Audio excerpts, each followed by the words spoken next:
Chapter 1: A Letter to My Son, Scene 2. J.R. pulled into the driveway of his colonial-style home with the stucco exterior. He got out of the car and admired his six-bedroom, 7,343-square-foot home, sitting on 2.3 acres in Blue Bell, Pennsylvania. J.R. smiled as he thought to himself, "I started from the bottom, now I'm here." Here was a big difference from the two-story row home he'd grown up in back in North Philly. J.R. bought the home 6 months ago for $2.4 million.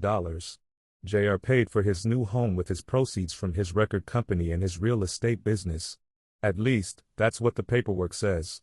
The truth was that neither of J.R.'s legal businesses had ever turned a real profit. That wasn't where J.R.'s millions of dollars came from. J.R.'s money came from playing the same game his pops had played before he got locked up back in the mid-90s, cocaine. The magical white powder had turned J.R. into a very wealthy man at only 28 years old. J.R. had been on top since the first day he stepped foot in the drug game. He had basically inherited a fortune when his dad got locked up and left 20 birds behind, which J.R. happened to find when he was 14 years old. J.R. sold crack in his early days in the game, but as of the last 3 to 4 years, J.R. had mainly been selling nothing but powder and weight.